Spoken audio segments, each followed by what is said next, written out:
Well, 2020 is finally behind us, and by the time we got to the end of the year, both teachers and students alike were ready for a break. So then how 2 weeks later do we best bridge the gap between one of the bumpiest years, certainly in our personal histories, and a new year, a new semester, and a fresh start? Stick with me, and I'll tell you what I did.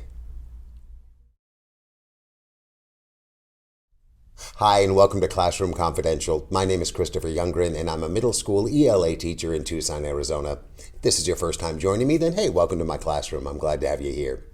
Well, 2020 is finally behind us, and good riddance to bad rubbish, as my grandmother used to say. Actually, she never did, but I'm sure somebody's grandmother somewhere said that. At any rate, we have a fresh start. We have a clean slate, and it's time to move forward. But I tell you what, to be perfectly honest, it was hard to drag myself out of bed and come to work this morning after 2 weeks off. It was such a difficult year, and by the end of it, we all needed that break. And if teachers are tired and are finding it hard to come back to the classroom, then you can only imagine how students feel about it. And so on one hand, there are teachers who hit the ground running, who start with curriculum the first day after any break, whether it be summer or fall or spring, and they just jump right into the curriculum, multiplication tables or grammar 101, whatever.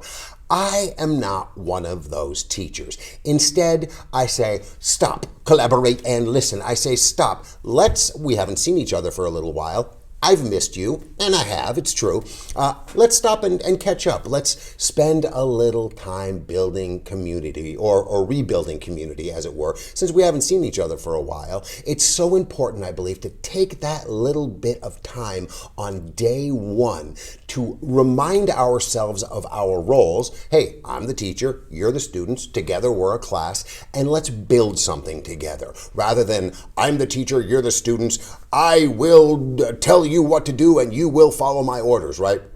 So we start off day one recognizing each other and just kind of catching up a little bit. No, it's not curriculum, but again, community over curriculum every time. That is my motto, and I will stick to it to the end.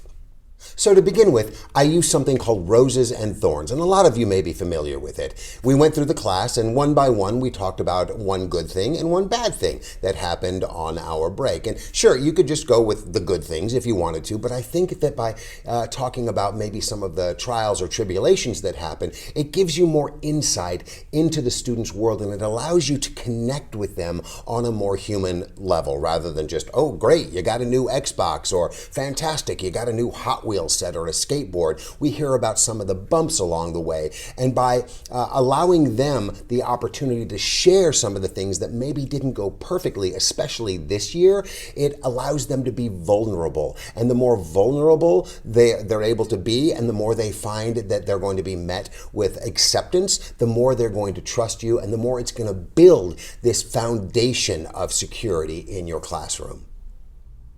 Then we had a conversation about the differences in the holidays this year as compared to other years in the past, and how things changed as a result of COVID and the quarantine. And I shared with them how we weren't able to go to my mother's house this year, which we normally do, and we open presents and we have a nice dinner and we have some great together family time. But instead, this year, we had Christmas via Zoom. My mom dropped off presents a few days before Christmas, and then around 9 or 10 o'clock in the morning, after we'd had our own Christmas, we dialed her up via Zoom and had our own Christmas kind of that way with Grandma and Grandpa over Zoom. And so then I had them share some of the differences that they experienced this year. And again, it just provided a little bit more of a window into their world, and it allowed them to have a voice and share their own unique experiences with the class. Again, building community even more.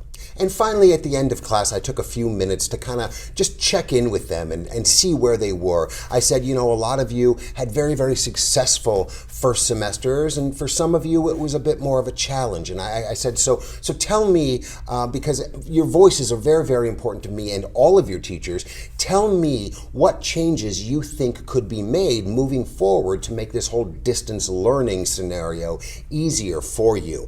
Things that we as teachers can do, changes changes that you as students could make, things that we as a class could do differently that could make the whole process even easier. And believe it or not, middle schoolers didn't have much to say. But they did say a few things, and I'm going to make that the subject of a different video. But again, it allowed them to use their voice, because I admitted to them, I said, look, this is the first time that any of your educators have really been in a situation like that. Sure, some people have taught online before, but not under these circumstances in the midst of a worldwide pandemic. So we're kind of trying to figure this out as we go along as well. And I think by admitting that to them and showing them that we're not afraid to expose our own vulnerabilities, it gives them permission, it gives them license to be vulnerable themselves. And I said, look, if you don't want to come forth and you don't want to talk about it right now, feel free to send me an email later on and let me know your thoughts, because your thoughts are important to me and your voices do matter. So take the time. If there's something that we can do differently,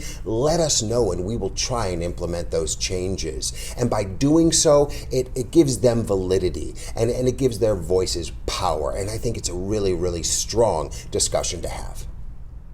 I just want to wish you all the very best for the new year. I know how hard this year is. I know how many challenges there are with virtual teaching. I know that student engagement is a constant challenge, but we can do this. We will do this because the students need us to do this. And when we arrive on the other end of this year and we look back, we're going to realize how much we have grown as educators and how much stronger we are as a result. And we are going to be able to teach anyone, anywhere, anything. I truly believe that. Thanks for joining me today. I'll catch you next time. Take care of yourselves. Take care of someone else. Bye-bye.